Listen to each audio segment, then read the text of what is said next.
l'évangile? Est-ce que tu comprends l'évangile? Satan est vaincu. Les démons sont vaincus. Les sorciers sont vaincus. Les marabouts sont vaincus. Les féticheurs sont vaincus. Les illuminatis sont vaincus. C'est Jésus qui règne. Je vous ai dit hier qu'aujourd'hui on allait parler des acquis. Qu'est-ce qu'un acquis? Pourquoi les acquis? Est-ce que Jésus est mort pour lui-même? Non. Vous voyez votre nom là, c'est des mois. Non. Est-ce que Jésus a été mis au tombeau pour lui-même? Non. Est-ce que Jésus a ressuscité pour lui-même? Non. Donc s'il a fait ces trois choses, c'est pour qui il a fait ça? Pourquoi avoir l'habitude de dire nous? Il faut dire c'est pour moi. C'est pour toi que Jésus est. C'est pour toi qu'on a mis Jésus au. C'est pour toi que Jésus est ressuscité. Pour toi seul. Souvent quand j'ai pris, j'ai dit Seigneur, même si j'étais le seul homme sur la terre, tu allais venir à la croix. Parce que j'ai dû prier aux yeux de Dieu. Si j'étais le seul homme, tu allais venir parce que j'ai dû prier. Parce que son image n'est pas dans les bêtes, dans les fleurs, dans les arbres. Mais son image est en moi. Il veut la restaurer. Seigneur, tu allais venir. Je vous aime. Donc, si Jésus n'est pas mort pour lui-même et qu'il est mort pour toi et moi, c'est que les bénéfices de sa mort, est-ce que ça appartient à Jésus? Non. Ça appartient à qui? Non. Acclamons le Seigneur. Alléluia. Prenez 1 Pierre, nous allons voir le premier acquis. 1 Pierre 1, verset 18. Sachant que ce n'est pas par des choses périssables, par de l'argent ou de l'or que vous avez été rachetés, de la vaine manière de vivre que vous aviez hérité de vos pères.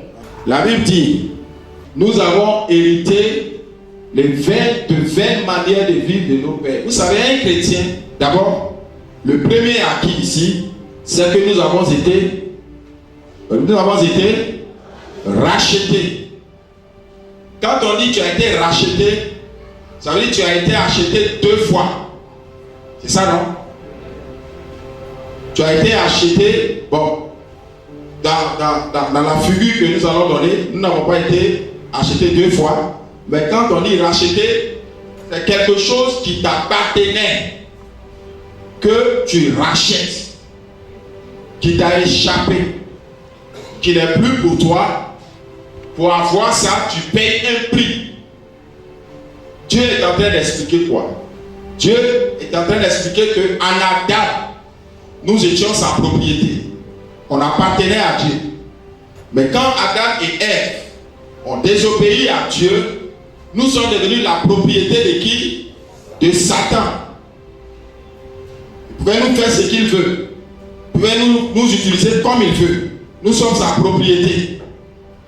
Maintenant, Dieu, il ne peut pas venir nous prendre parce que Adam nous a vendus à Satan. Quand Satan est venu tenter Jésus dans le désert, il a dit à Jésus, si tu te procèdes et m'adores, je te donnerai tous les royaumes de là parce qu'ils m'ont été donnés. Qui a donné, quand Jésus a créé Adam et Ève, il a dit quoi? Dominer sur les poissons, sur les arbres, les animaux, sur tout ce que j'ai créé, dominer. Soyez maîtres.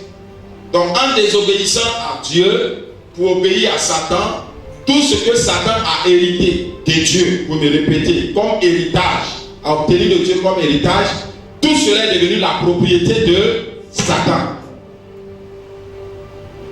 Donc, puisqu'on a été vendu à Satan par Adam et Ève, Dieu ne peut pas nous prendre sans payer un prix.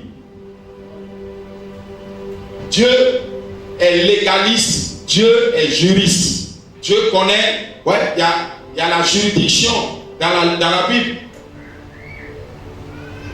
Hébreu, tu vois, non?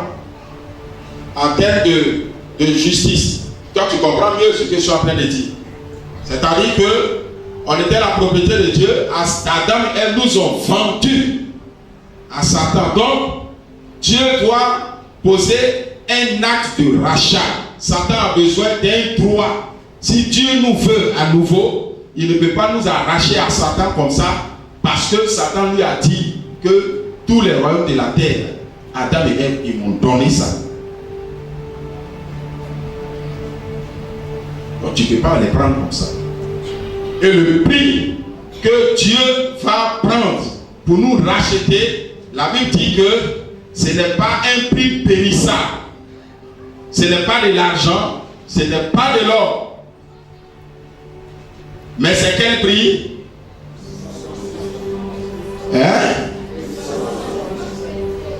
Le sang, mais par le sang précieux de Jésus-Christ, comme d'un agneau sans défaut et sans tache.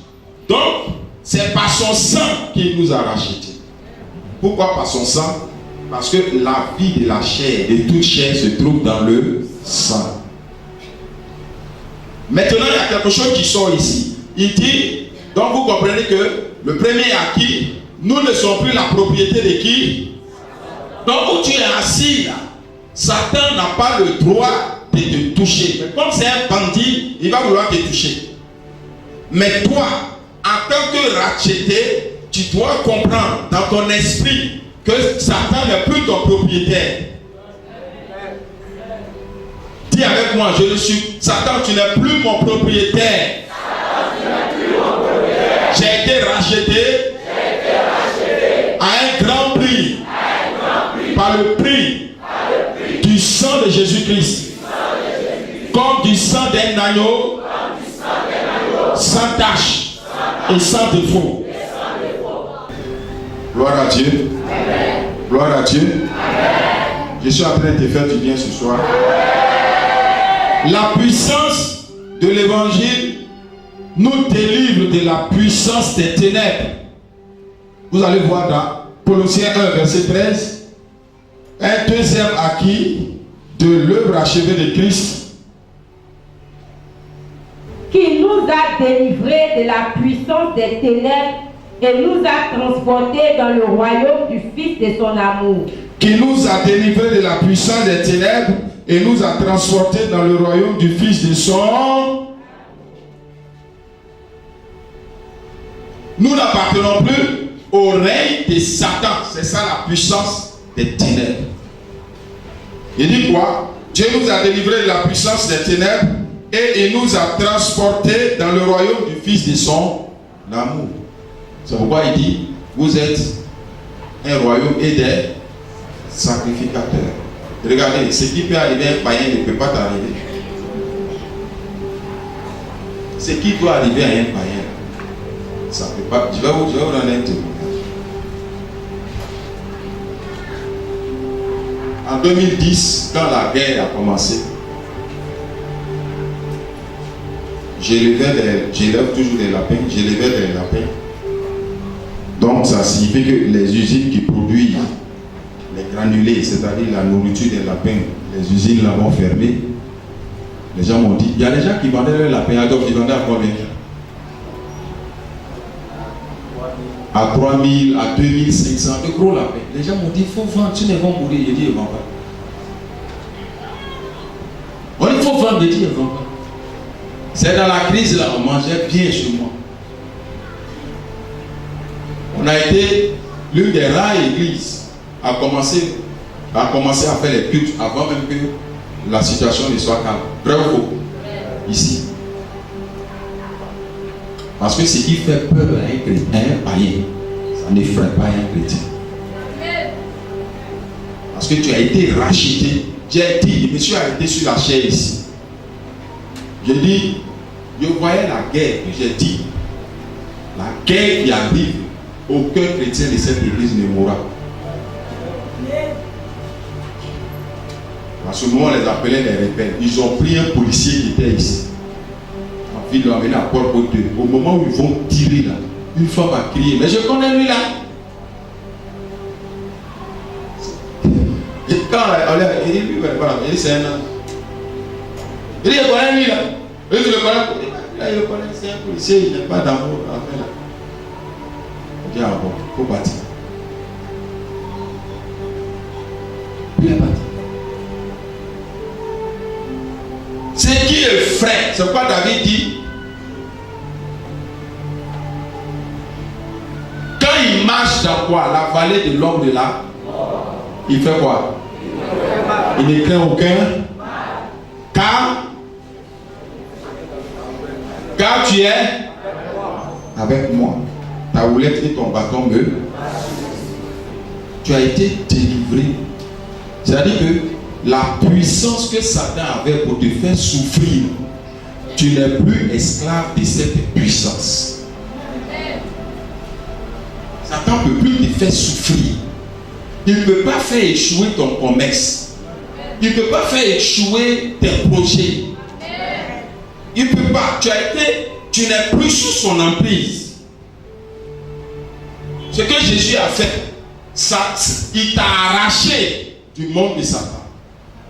C'est pourquoi il dit, vous allez boire des breuvages mortels, manger des nourritures empoisonnées, ça ne va rien vous faire. Parce que ce monde-là, vous êtes supérieur à ce monde-là. C'est ça, la puissance de l'évangile. Donc, quand vous regardez aujourd'hui beaucoup de chrétiens, vous vous demandez si effectivement le résultat de ce que Jésus a fait est dans leur vie. Tu ne peux pas vouloir t'adapter à l'esprit du monde là, et puis les choses de Dieu vont durer en toi. C'est pas possible. C'est un choix. Regardez, je vais vous lire un verset. 1 Corinthiens 2, verset 12. Nous n'avons pas reçu l'esprit du monde, mais l'esprit qui vient de Dieu, afin que nous connaissions les choses que Dieu nous a données par sa grâce. En nous, nous n'avons pas reçu quoi? L'esprit du monde. Est-ce que ça là, c'est la parole d'un homme de Dieu? Hein? Non. Est-ce que c'est la parole d'une église? Non. C'est qui a écrit ça? C'est Dieu. Il dit, en nous, nous n'avons pas reçu l'esprit du monde. Nous qui? Nous les croyants. Nous qui avons été rachetés. Justement, la puissance des ténèbres se manifeste où? Dans ce... Regardez, il y a des études chez vous, donc si tu n'as pas fait un choix, c'est que tu n'es pas sérieux. La Bible dit que Satan est le prince de la puissance de l'air. Or, l'air dont on parle là, c'est la zone, la couche atmosphérique de notre sphère. C'est-à-dire qu'il est le prince de ce monde. Et dans Apocalypse 7, je crois bien, Apocalypse 12, il est écrit que c'est Satan qui séduit toute la terre. Donc c'est tout ce que vous voyez là, c'est l'esprit de Satan qui fait ça dans le monde. Tu ne peux pas dire que Jésus t'a racheté et tu vis à l'avant-garde de la mode, à l'avant-garde du style du monde. Non, excusez-moi, je suis désolé.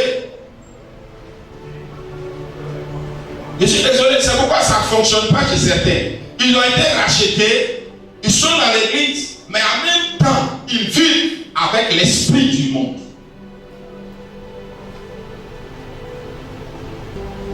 Alléluia. Amen. Dis avec moi, j'ai été affranchi pour ne plus fonctionner avec l'esprit du monde. Le premier acquis, c'est quoi? Nous avons été. Deuxième acquis, nous avons été délivrés de la puissance des. Et il nous a transportés où? Dans le royaume du Fils de son amour. Tu n'es plus. Jésus a dit, mon royaume n'est pas de ce monde. Tu n'es plus de ce monde-là. Tu vis dans ce monde. Mais tu ne fonctionnes pas avec les règles de ce monde. On dit pour réussir, il faut corrompre les examinateurs. En tant que nouvelle création, pour réussir, il faut que tu étudies. On dit que tu es chauffeur. Tu dis non, je ne mets pas mes papiers avec. Quand on m'arrête, je vais donner 5 000. C'est pas normal, c'est pas bon. C'est la corruption.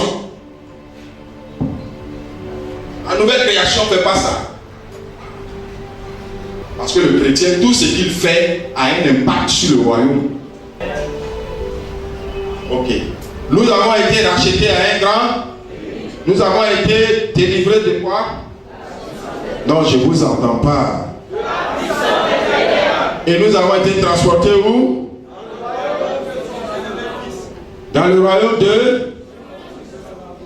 Regardez Galates 3, le verset 13. Quelque chose se passe là-bas encore. Christ nous a rachetés de la malédiction de la loi, étant devenu malédiction pour nous, car il est écrit, maudit est quiconque est pendu au bois. 14. Afin que la bénédiction d'Abraham ait pour les païens son accomplissement en Jésus-Christ, et que nous recevions par la foi l'Esprit qui avait été promis.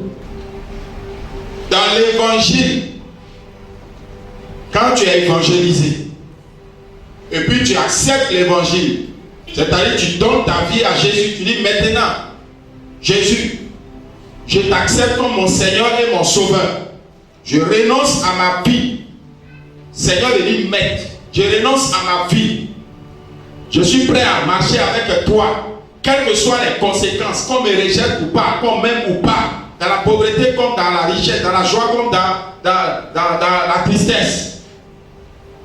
Je suis prêt à marcher avec toi, à vivre et à conformer ma vie selon les saintes écritures. La Bible dit, quand tu fais cette confession, vous voyez, il y a beaucoup de confessions. La seule confession que les païens connaissent, c'est la mauvaise confession, la confession des péchés. Ça, c'est la négation. La plus grande des confessions, c'est de confesser les promesses de Dieu sur ta vie.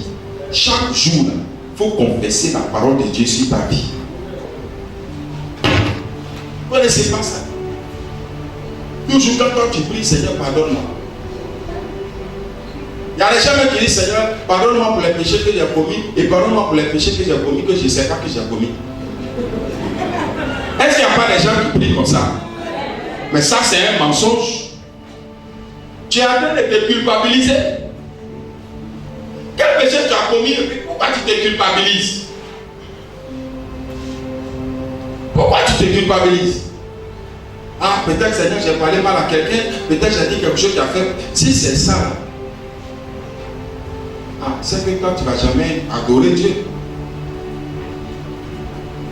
Parce que toujours il y a quelque chose fait par inattention qui fait mal à l'autre. Mais ce n'est pas pour ça que Dieu te juge. Quand tu fais cette confession, la Bible dit,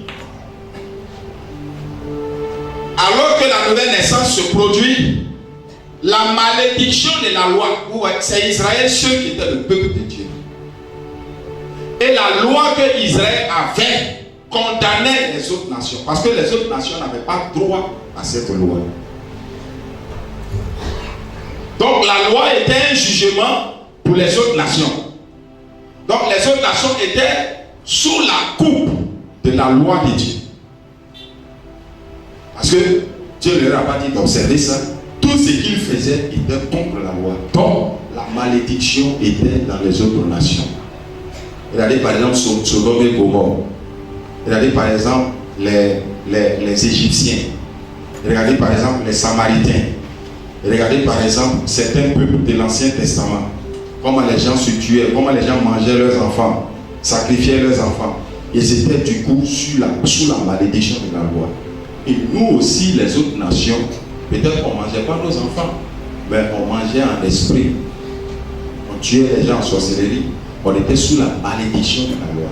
La Bible dit, quand tu es né de nouveau, la malédiction de la loi, là, Christ a pris ça à la croix, à ta place. Donc, quand tu fais la confession de donner ta vie à Christ, lui te donne sa vie. Ta vie que tu donnes à Christ, là, c'est quelle vie? C'est pas une bonne vie. Hein? Quand on dit j'ai donné ma vie à Christ, c'est pas bonne vie on donne. C'est tout notre mauvais là, tous nos péchés là. On dit Jésus, voilà ça, prends. Et Jésus se souvient qu'il a déjà pris ça à la croix.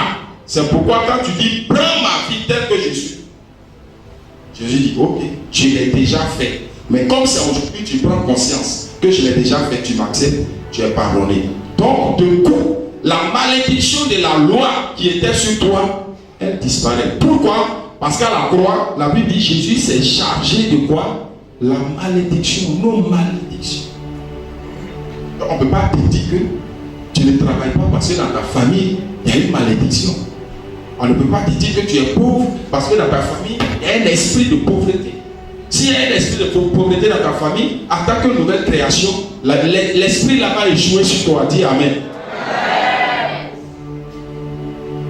Maintenant, vous allez me dire, mais il y a beaucoup de chrétiens qui rien ne marche dans leur vie. C'est ça que j'ai dit. Est-ce qu'ils sont évangélisés? C'est ça la question. Christ nous a délivrés de quoi?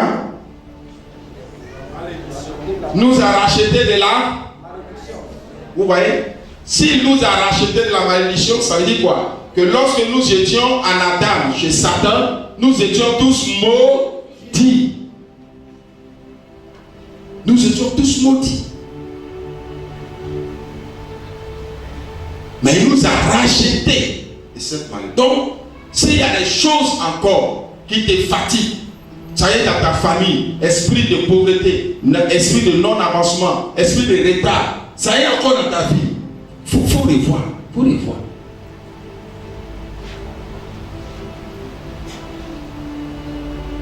Il faut revoir. Est-ce que tu es évangélisé? Tu as accepté l'évangile?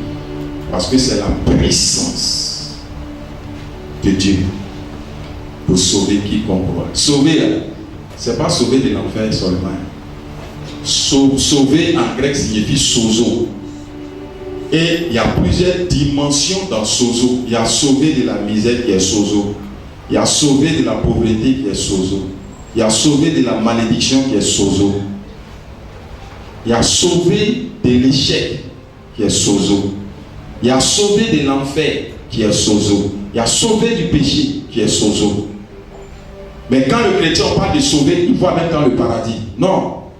Tu es sauvé, ça veut dire que sur la terre, tu dois être riche.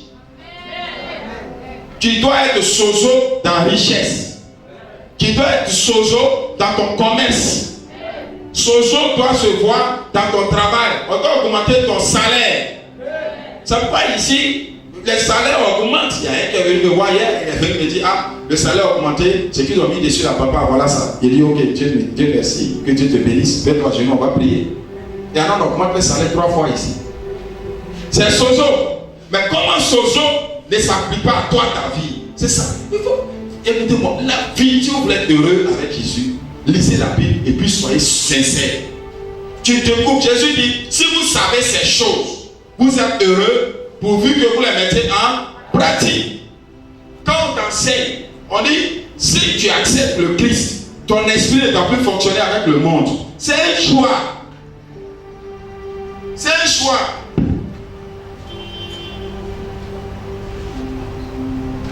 Un choix. C'est un choix. Alléluia. Et avec moi, je suis béni. D'abord, je suis racheté de la malédiction. Parce que Jésus, à la croix, s'est chargé de toutes mes malédictions. Maintenant, je suis béni de toutes les bénédictions que Dieu le Père a prononcées sur Père Abraham. Mon nom est grand. Je deviendrai une source de bénédiction. Parce que je suis béni. Acclame le Seigneur pour toi-même.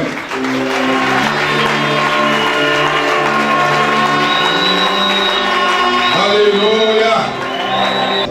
Regardez le 4e point. Et nous, Dieu nous a donné à travers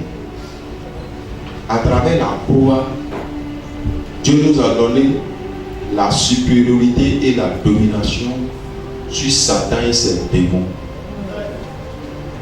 Tu peux rencontrer un démon dans les rues et lui demander où vas-tu? Il dit je m'en vais au Maroc parce qu'il doit tuer quelqu'un. Et puis tu lui dis au nom de Jésus, je te renvoie d'où tu viens. Laisse ce corps en paix. Il va retourner où il est. Est-ce que vous croyez à ça?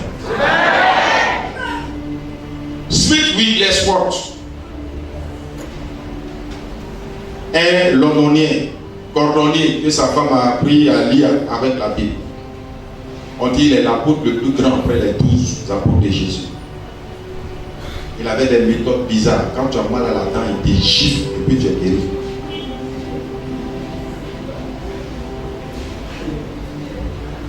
Quand tu as maux de ventre, tu as des crampes d'estomac ou des brûlures d'estomac, il dit tout de moi. On dit un jour, il était en plein culte et puis ils ont emmené un cadavre. Et puis il a dit à 2 hommes d'attraper le cadavre. Ils l'ont attrapé. Et puis il est allé, il a couru, il est venu, il a mis les 2 hauts, le cadavre, tout le monde a tête. Le cadavre est couché, les 2 se sont dit, relevez-le. Il allait, il a mis, boum! Il dit, c'est passé, je ne vais pas loin. Il allait très loin. Là, il venait les 2 points là. Ils sont tombés, le cadavre est debout. Un jour, il dormait, il a un bruit dans sa cuisine. Il se lève, il s'en va et puis il voit Satan. Il voit une nez monstrueuse. C'est-à-dire, fini, c'est-à-dire, c'est le premier choix de la laideur. Sa peau est comme, son corps là, c'est comme l'écorce d'un arbre de 800 ans. Quand il arrive, il dit Satan, c'est toi. Il fallait me dire que tu venais. Comment tu es venu? Pourtant la porte principale est fermée. Ah, comme la fenêtre est ouverte. La manière dont tu es venu, si tu finis, ce que tu es venu chercher, tu passes par la fenêtre, tu t'en vas. Et puis il allait dormir, il a fermé la porte de la maison. Satan ne peut rien lui faire. Il allait dormir peinant. Matin, il s'est levé, il n'a pas mal à la tête, il n'a pas peur, il n'y a rien. Vous allez voir que Jésus nous a donné. Et toi, tu as peur d'aller. Quand tu vas au village, on dit le vieux, c'est chez lui, tu vas dormir. Tu dis non, moi, il ne dort pas là. Parce qu'il a peur. Il faut accepter parce que, en tant que création nouvelle, tu vas convertir le vieux. Il sait qu'il ne peut pas piquer. Dans le combat, il va avoir la nuit là. Il ne peut pas piquer. Pourtant, tu découvriras tout à l'heure que Jésus t'a donné le pouvoir, l'autorité, la domination sur Satan, sur les sorciers, les démons, les mystiques, les féticheurs, les enchanteurs, les illuminati, les rosicruciens, les vaudous. Jésus t'a donné le pouvoir sur cela. Il y a chrétien et puis il y a chrétien. Il y a pasteur et puis il y a pasteur. Il y a église et puis il y a église. Il y a église, quand tu commences à attaquer, tu vas déménager. Tu vas déménager. Ils vont commencer à te chasser au travail, te renvoyer parce que tu as touché ce qu'on ne touche pas. Alléluia. Ce que le maître a fait à la croix, c'est tellement grand, c'est tellement puissant. Tout sort de là. Demandez à tous les rosicruciens de ce monde-là, quand ils regardent la croix, et tous se prosternent. Ils savent ce que c'est que la croix. La croix, c'est à la croix que Dieu a donné rendez-vous au monde entier. La croix de Jésus. C'est comme Paul a dit aux chrétiens de Galates. Il dit, je n'ai voulu connaître autre chose parmi vous que Christ. Et Christ crucifié. Et le message de la croix disparaît aujourd'hui de nos églises. C'est pourquoi les chrétiens n'ont pas la puissance. Parce que la puissance vient de la croix. Prenez Éphésiens 1, versets 20 à 22. Il l'a déployé en Christ, Oui. en le ressuscitant des morts et en le faisant asseoir à sa droite dans les lieux célèbres, au-dessus de toute domination, de toute autorité, de toute puissance, de toute dignité et de tout nom qui se peut nommer, non seulement dans le siècle présent, mais encore dans le siècle à venir. Il a tout mis sous ses pieds et il l'a donné pour chef suprême à l'Église, qui est son corps, la plénitude de celui qui remplit tout en tous. Nicolas, viens. Apprêtez-vous. Il y a une puissance qui va rentrer en vous tout à l'heure. Viens, viens, viens. Voilà Jésus. Et regarde, la Bible dit, voilà Jésus. La Bible dit, il a fait quoi? Il l'a déployé en Christ, Oui. en le ressuscitant des morts et en le faisant asseoir à sa droite, Il a dans les lieux célestes, au-dessus de toute domination, de toute autorité, de toute puissance, de toute dignité, de tout nom qui peut se nommer, dans ce siècle, non seulement dans le siècle présent et dans les siècles à venir. Et il a tout mis sous ses pieds. Arrête. Il a tout mis sous ses pieds. Il a mis qui sous ses pieds? Hein? C'est un tout absolu. On va citer un peu quelques ingrédients.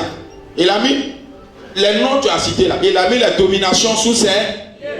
Il a mis les autorités sous ses pieds. Il a mis les dignités sous ses pieds. Il a mis les principautés sous ses pieds. Maintenant on vient dans les temps modernes. Il a mis les rosicruciens sous ses pieds. Il a mis la pauvreté sous ses pieds. Il a mis la malédiction sous ses pieds. Il a mis les sorciers sous ses pieds. Il a mis les vaudous sous ses pieds. Il a mis les féticheurs sous ses pieds. Non, attendez, c'est pas fini. Wait. Et puis il dit quoi? Il a tout mis sous ses pieds et il a donné pour chef suprême à l'église. Qui est son corps. Ça va, attends. Ça commence à venir. L'église est le corps de... Donc, voilà Jésus. Quand tu vois Jésus, tu as vu qui? L'église. Et on dit l'église est le corps de... Et on dit Jésus a tout mis sous ses... Le pied de Jésus est le pied de qui? Donc les démons sont sous les pieds de qui? De l'église. Les sorciers sont sous les pieds de qui? De l'église. Alléluia. Il a tout mis sous son pied. Sous ses pieds. Alléluia. Wait. Il dit, il a tout mis sous ses pieds et il a donné pour chef suprême à l'église qui est son corps.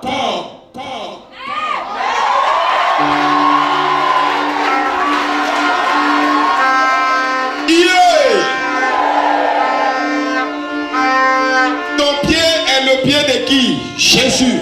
Le pied de Jésus est le pied de qui? L'église. Oh, l'église c'est qui? C'est toi et c'est moi. Donc ce qui est sous les pieds de Jésus est sous les pieds de l'église. Alléluia.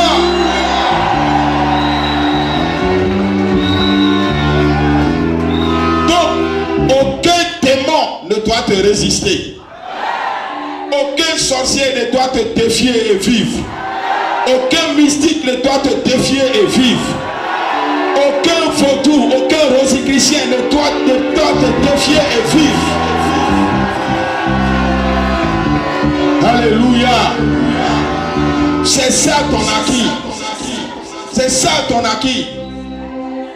C'est ce que la croix te donne. C'est pas, écoutez, ce ne sont pas des histoires. Ce ne sont pas des histoires. C'est la vérité. Parce que Jésus a tout accompli. Le sorcier qui t'attaque là, il est sous tes pieds. Il y a un gendarme ghanéen, un prédicateur ghanéen, il n'a pas d'église. Lui, il prêche, il vient avec sa chair, il peut déposer à la gare routière d'Adjamé et puis il parle de Jésus. Il démonte ça, il va à Mans, il monte ça et puis il prêche. Pendant une semaine à Mans, il quitte, il va dans un lieu. Un jour, il partait à l'aéroport et puis un gendarme qui l'a arrêté. Il dit, c'est toi, on te connaît là. Donne-moi tes pièces. Il a donné, il dit, je te donne. Il dit, donne-moi, je m'en vais à l'aéroport. Je m'en vais recevoir quelqu'un qui vient dans la nation pour le travail de Dieu. Il dit, je m'en fous. C'est toi qui prêches dans les rues, tu insultes les gens, Tu dis, ne prenez pas l'argent des chauffeurs, tout ça là. C'est de nous tu parles. Oui, c'est de nous tu parles là. Il dit, il faut donner mon passeport, donne mes papiers, je vais partir. Il dit, je ne donne pas. Il dit, hé, gendarme, tu vas chier dans ton caleçon, dans ton treillis là, tu vas faire caca. Si tu ne veux pas faire caca, donne mon papier. Frère, il dit, chrétien, ce sont les chrétiens qui se minimisent et puis les gens croient qu'ils sont rien. Jésus a dit, vous recevrez une puissance quand le Saint-Esprit viendra sur. Élie a dit à Israël, trop c'est trop, allons au mont Carmel. Le Dieu qui répondra par le feu, c'est lui on va adorer. Gendarme là, il croit que c'est amusement. Il a arrêté et puis il attend. Commencez à faire diarrhée. Alléluia. Tu peux donner diarrhée à un policier qui ne veut pas laisser ta voiture partir.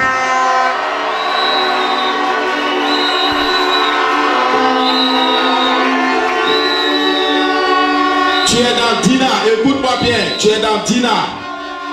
Tu es dans Dina, tu es dans Waro Waro. Le chauffeur là, il arrête. Et puis le policier là, il veut pas le laisser partir. Tu as le pouvoir de le châtier où il est là. Tu as le pouvoir.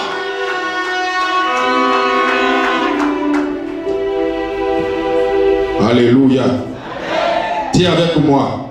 Satan, tu es sous mes pieds. Démon, vous êtes sous mes pieds. Sorcier, sorcière, vous êtes sous mes pieds. La peur a changé de camp. C'est vous qui avez peur maintenant. Moi j'ai le courage maintenant. Parce que mon pied est le pied de Jésus. Mon corps est le corps de Jésus-Christ. Alléluia. Acclamons-le très fort. Très fort. Alléluia. Gloire à Dieu. Alléluia. Éphésiens 2, verset 6. Le chrétien, c'est pas juste celui qui va à l'église pour être béni. Il est le résultat de ce qui s'est passé à la croix, au tombeau, au sépulcre et à la résurrection. Il y a quelque chose qui habite en lui. Jésus a dit, celui qui est en vous est plus grand que celui qui est dans le monde. Si Jésus est le lion de la tribu de Juda, vous êtes les lionceaux de la tribu de Juda. Vous êtes les lionceaux de la tribu de Juda. Vous êtes les lionceaux de la tribu de Juda. Malédiction ne peut pas vous toucher. Si tu es assis dans cette salle, que la malédiction est sur ta vie, j'annule ça ce soir au nom de Jésus. J'annule ça au nom de Jésus. Et le succès, la réussite, la victoire, au nom de Jésus. Nous sommes une race rare. Nous connaissons notre Dieu et notre Dieu nous connaît. Éphésiens 2, verset 6. Éphésiens 2, le verset 6. Il nous a ressuscités ensemble. Oui. Et nous a fait asseoir ensemble dans les lieux célestes en Jésus-Christ. Alléluia. Tu es assis où? Tu es assis où? En qui? Pour qu'on te tue, on doit tuer Jésus d'abord. Parce que tu es assis en Jésus. Pour que le sorcier puisse t'atteindre, il doit finir avec Jésus d'abord. S'il a fini avec Jésus, il peut maintenant te toucher. Dis Alléluia. Alléluia. Alléluia. Amen. Et il nous a ressuscités ensemble. Et nous a fait asseoir ensemble. Quand Jésus était en train de ressusciter, il n'est pas ressuscité seul. Il est ressuscité avec toi. C'est ce que, souvent quand vous lisez la Bible, non, Dieu veut dire, on peut pas spiritualiser les Écritures. C'est déjà spirituel. C'est dans spiritualiser là qu'il fait qu'on crée beaucoup de sectes bizarres. Faut dire la Bible telle qu'elle est. Elle est écrite là. Faut dire ça aux gens comme ça. Quand Jésus ressuscitait, il n'est pas ressuscité seul. Nous sommes ressuscités avec lui. Tu vas me dire, mais je n'étais pas là, frère. Ce sont des choses d'une dimension spirituelle qu'on explique. On dit qu'il a été immolé avant la fondation du monde. Comment tu peux comprendre ça? Avant que Adam et Ève ne pêchent, Jésus a été immolé. Ce qui s'est passé à la croix est le visible de ce qui s'est passé dans l'esprit de Dieu avant la fondation du monde. Il faut comprendre les choses de la parole de Dieu. C'est pourquoi Eretz Israël a déjà eu lieu au ciel avant la fondation du monde. C'est pourquoi les choses se passent rapidement. Dans le royaume, c'est comme ça. Il faut avoir la conscience que tu as une position en Christ dans les lieux célestes. Et quand il y a une situation, tu rentres dans cette position et puis tu l'arrêtes. Mais quelqu'un est en train de dire, mais comment on rentre dans la position? C'est avec la bouche. Parle par rapport à ta position en Christ. Et ta position en Christ a de la valeur à cause de l'évangile. L'évangile qui est quoi? C'est qu'il a fait. S'il n'avait rien fait, on n'aura pas de position. Je te vois assis dans les lieux célestes maintenant au nom de Jésus. Je te vois en train de régner sur la maladie depuis les lieux célestes. Je te vois en train de régner sur la maladie dans les lieux célestes.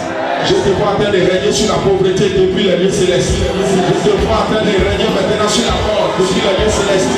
Je te vois en train de régner maintenant sur la galère depuis les lieux célestes.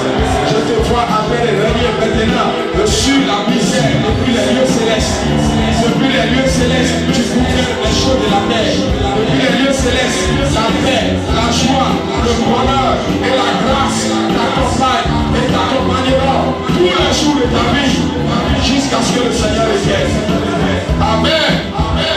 Acclame le Seigneur. Vous voyez ce que Jésus a fait pour vous. Alléluia. Amen.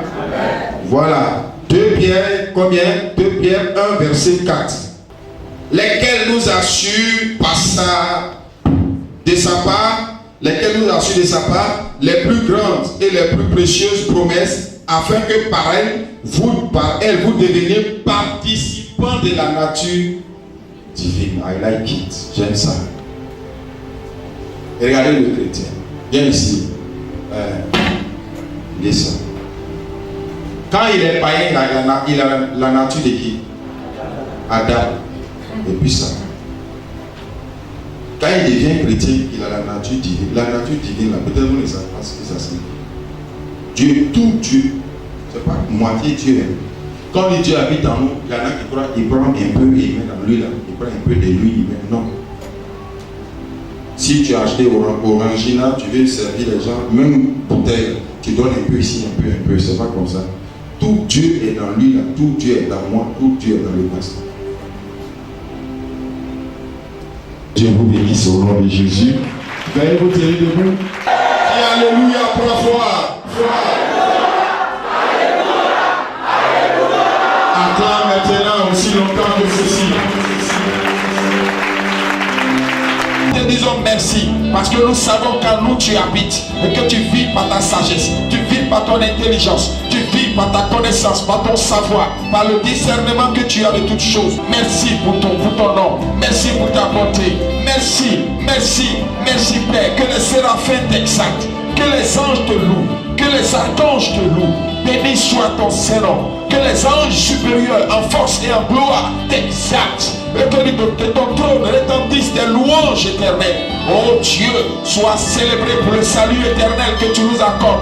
Tu as dit paix sur la terre aux hommes que Dieu a agréés. Tu nous as agréés et tu as envoyé Jésus. Tu nous as agréés et tu as envoyé le Fils. Sois exalté, Papa, sois magnifié, sois glorifié. Que tous ceux parmi nous qui étaient découragés, reprennent vie maintenant. Que tous ceux qui étaient morts, certains parmi nous reprennent vie. Que tous ceux qui s'endormaient en eux reprennent vie. Que leur vie de prière soit boostée, leur vie de jeûne soit boostée, leur amour pour la méditation soit boosté, leur amour pour les cultes soit boosté, leur amour pour la louange soit boosté, leur amour pour l'adoration soit boosté.